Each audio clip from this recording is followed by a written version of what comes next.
E aqui no Brasil, um dos destaques do noticiário econômico foi a divulgação do IPCA 15 desse mês, que funciona como uma prévia do IPCA, que é o índice oficial da inflação no país. Então vamos juntos dar uma olhada nos números divulgados pelo IBGE. Temos os destaques na tela, tá? Com alta nos preços, de alimentos e também de saúde, a prévia da inflação de abril subiu 0,43%. Apesar da elevação, esse é o segundo mês em que o IPCA desacelera em relação ao mês anterior. 8 dos 9 grupos de produtos e serviços pesquisados subiram, sendo alimentação e bebidas o segmento com a maior variação, de 1,14%. Destaque para as altas do tomate, com impressionantes 32,6%, do café moído e também do leite longa-vida. Agora, além de alimentação e bebidas, o grupo de saúde e cuidados pessoais também teve uma influência forte ali no índice geral, com uma elevação de 0,96%. Destaque para itens de higiene pessoal e produtos farmacêuticos, com altas superiores a 1%. E vale destacar que parte dessa alta é justificada por aquele reajuste de até 5,09% nos preços dos medicamentos, que passou a valer em 31 de março. Por outro lado, o grupo Transportes foi o único a registrar queda em abril, de 0,44%. A maior contribuição para recuo partiu das passagens aéreas, que registraram queda de 14,38%. Os combustíveis também recuaram, etanol quase 1% de baixa. Gás veicular 0,71%, óleo diesel caiu 0,64% e gasolina 0,29%. Com o resultado de abril, em 12 meses, o IPCA 15 avançou, passando de uma alta de 5,26% para 5,49%. Bem acima da inflação, da meta de inflação do Banco Central, que é de 3%. Vinícius Torres Freire, mais uma vez, diante do que a gente viu aqui, qual que é a tendência para a IPCA, principalmente para os preços dos alimentos? Quando a gente pode esperar que caia a inflação anual? Nath, para olhar a tendência, a gente tem que olhar também como está a inflação em 12 meses. Que é a inflação acumulada, como se o ano tivesse acabado agora em abril. A inflação do IPCA 15, como você acabou de mostrar, está em 5,49% e crescendo, como mostrou o seu gráfico.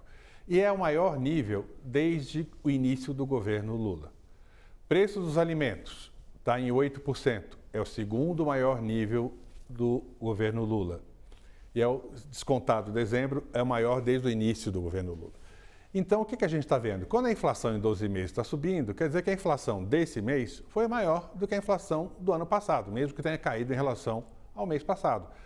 Em tese, a gente vai ver alguma desaceleração, quer dizer, talvez ela suba menos em 12 meses até junho, porque é uma tradição, é uma tendência sazonal. É uma época que entram as safras do comércio, e a inflação cai porque tem um efeito anual esperado de safra maior. Agora, a gente esperava, pelo menos os analistas mais importantes de grandes bancos, grandes instituições e grandes centros de pesquisa, que a inflação atingisse um pico em 12 meses acumulado, quer dizer, continuasse crescendo, em metade do ano. Agora, as pessoas estão esperando que esse pico ocorra um pouco mais tarde, talvez lá por setembro. Quer dizer, a inflação anual, aquele acumulado que vai pesando na renda das pessoas, pode continuar crescendo mais ou menos até setembro. O que pode mudar isso? A gente ter uma safra, o efeito da safra começar a aparecer, que ainda não começou, a gente ter um dólar mais barato e a gente ter queda do preço dos commodities, como o petróleo, no mercado internacional, se refletindo aqui no preço dos combustíveis. Então, se tiver uma aceleração dessas tendências, a gente pode ver um pico da inflação chegando antes. Mas, por enquanto, a gente está vendo o pico da inflação chegando depois, inclusive com efeitos políticos. A inflação anual de alimentos está em 8%, com alta de 22% em carne, 10% em leite, 25% em óleo de soja, 79% no café. E isso tudo pressiona o bolso dos mais pobres, achata a renda para outros gastos, quando sobra para algum outro gasto, e tem pesado na avaliação política do governo. Isso vai continuar por um tempo bem razoável e não vai ser tão cedo que essa pressão, se a pressão da inflação é o responsável pela queda do prestígio do presidente, isso não vai passar tão cedo, pelo menos até o final do ano, quando passar o pico e depois passar a má impressão que a inflação deixou na renda das pessoas. E pesa, hein, Vini? Como pesa? Obrigada mais uma vez.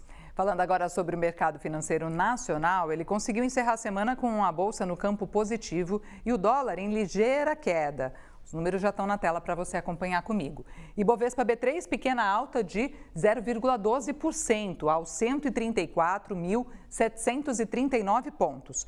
Dólar com leve recuo de 0,08% a R$ 5,68.